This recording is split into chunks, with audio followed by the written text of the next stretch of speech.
General Dempsey, you in one of your criteria for determining what we might do militarily, you say you have to ask the question whether the action is worth the cost and is consistent with law. What law does the United States military look to? Yeah, if I could, since I'd like to address both because they are related. So cost, resources, risk incurred elsewhere by the use of force one other place. So, you know, it's a zero-sum game. We take them from someplace else, we use them for how long, and that's the kind of issue of cost. Is it, and of course in blood and treasure. The issue of legal basis is important, though. You know, we act with the authorized use of military force either at the consent of a government, so we're invited in, or out of national self-defense, and it's a very, there's a very clear criteria for that. And then the last one is with some kind of international legal basis, an UNSCR. Wait a minute. Let's talk about an international legal basis. You answer under the Constitution to the United States government, do you not?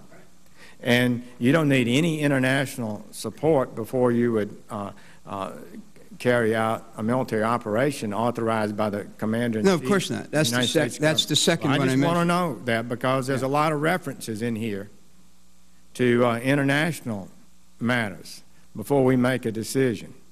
And I want to be sure that the United States military understands, and I know you do, that we're not dependent on a NATO resolution or UN resolution to execute policies consistent with the national security of the United States. Now, Secretary Panetta, you, in your talk, in your remarks, you talk about first, we're working to increase diplomatic isolation and encouraging other countries to join the European Union and Arab League in imposing sanctions. And then you note that China and Russia have repeatedly blocked the UN Security Council from taking action. Are you saying, and is the President taking the position, he would not act if it was in our interest to do so if the UN Security Council did not agree? When it comes to the kind of military action where we want to build a coalition and work with our international partners, then obviously we would like to have some kind of legal basis on which to do it, as we did in Libya.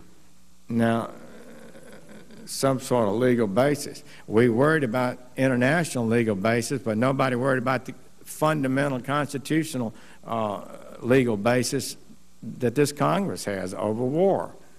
We were not asked, stunningly, in direct violation of the War Powers Act, whether or not you believe it's constitutional. It certainly didn't comply with it. We spent our time worrying about the UN, the Arab League, NATO, and too little time, in my opinion, worrying about the elected representatives of the United States. Do you think that you can act without Congress and initiate a no-fly zone in Syria without congressional approval?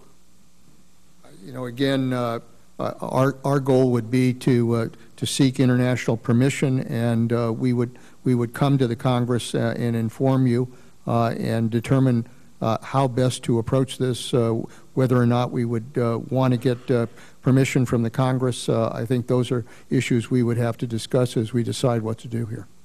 Well, I'm almost breathless about that, because what I heard you say is we're going to seek international approval, and then we'll come and tell the Congress what we might do, and we might seek congressional approval. No, well, I want to just say to you, that's a big dish. Wouldn't you agree?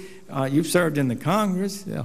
Wouldn't you agree that that's would be pretty breathtaking to the average American? So would you like to clarify that? But I've also served with Republican presidents and Democratic presidents who has always reserved the right to defend this country if necessary. But before we do this, you would seek permission of the international authorities. If we're working with an international coalition and we're working with NATO, we would want to be able to get appropriate permissions in order to be able to do that. That's something that all of these countries would want to have some kind of legal basis on which to act. What legal basis are you looking for? What entity? Well, obviously, if NATO made the decision to go in, that would be one. If we developed an international coalition beyond NATO, then obviously some kind of UN security resolution would be the basis for that. Coalition of, so you're saying NATO would give you a legal basis, and an ad hoc coalition of nations would provide a legal basis?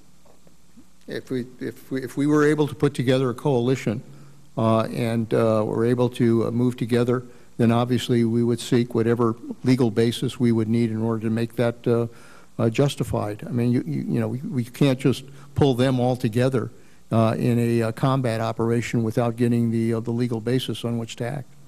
Who are you asking for the legal basis from? If it's obviously, if the UN passed a security resolution as it did in Libya, we would do that.